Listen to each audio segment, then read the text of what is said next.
In this video, we're going to look at the top 5 Subway interview questions and help you plan fantastic answers that will get you the job. So, first question, guaranteed to come up. What hours can you work? And so I've gave you 3 things that you have to get through in your answer. Firstly, you have to be honest. If you're dishonest, it's going to cause problems down the line and you may even lose the position that you've just won. Next thing, probably the most important, is to be flexible. When you're answering this question, you're showing off as much flexibility as you possibly can, because that is exactly what they're looking for. You want to also show that you're committed and you're going to be there when they need you. And so in order to achieve this, here's some great things to mention. And mention as many of these as apply to you. Mentioning evenings and weekends will greatly increase your chance of getting the job. If you can say, I can do the times that are the most difficult for you to find staff to cover, then you're going to solve one of the interviewer's problems and they're going to want to take you. If you've got other commitments, it's best to talk about how you're going to manage them around your job rather than talking about how much of a problem they're going to be. So talk about how you're managing your commitments. Also, if you can work school holidays, definitely mention that. And if you're ever being quizzed, what about this, what about that? It's better to use the phrase, I would prefer this, but I can be flexible, and talk about how you can accommodate what they're looking for to the best of your ability. So you're caging it in terms of preference, not in terms of it must be this, which is not going to go down very well. And the key to not messing up this question is the following approach. You need to focus at all times on what you can do and don't even mention what you can't do. Especially do not mention if you have childcare requirements. They should not be asking you about that. In some countries, it's not even legal to ask about that. And just don't bring it up. It's not going to do you any favors. Spend all your time talking about what you can do. For example, say, I can do a Saturday. What you shouldn't say is, I can do a Saturday but can't do a Sunday. Just forget about the can't. Focus on what you can do. They're looking for people who can do things, not people that can't do days. That's no help to them.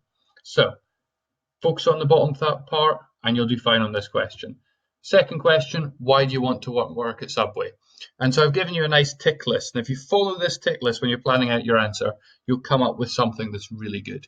So you have to show off all of the research you've done in the company. You have to know the company inside out. And that will come across in your interview.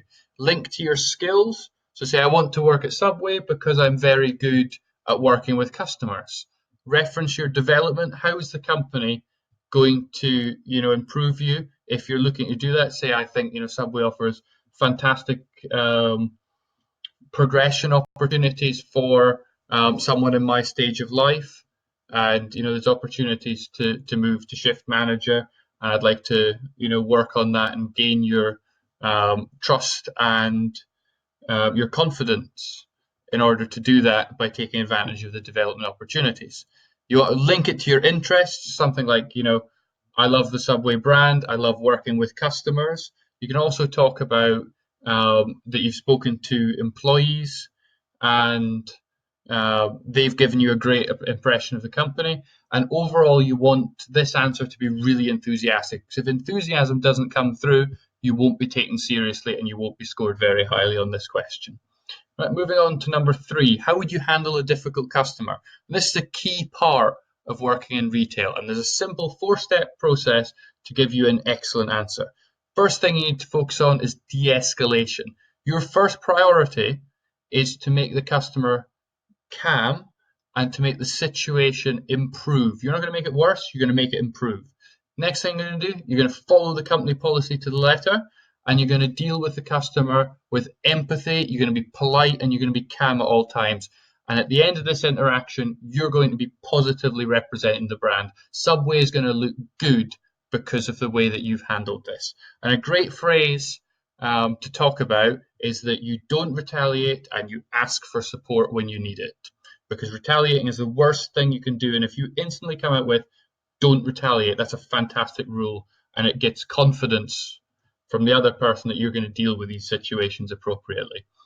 Fourth question, strengths and weaknesses. And so when you're talking about a strength, your strength has to be genuine. You have to have some evidence to back up the strength, and it has to be highly relevant to the job that you're going for. So this is a ridiculously good answer. So, for example, someone said, I'm very good at providing excellent service to challenging customers. So, working with challenging customers, that's a really relevant skill. And then they went on and they give loads of evidence by saying, if you refer to the reference from my previous manager where she recounts, and then you tell a story. So if you can get in a really good strength that's relevant, and then think about how you're going to put some evidence. So prove to them that that's a real strength, and you definitely have that, and you're not making it up. And that'll give you a great strength.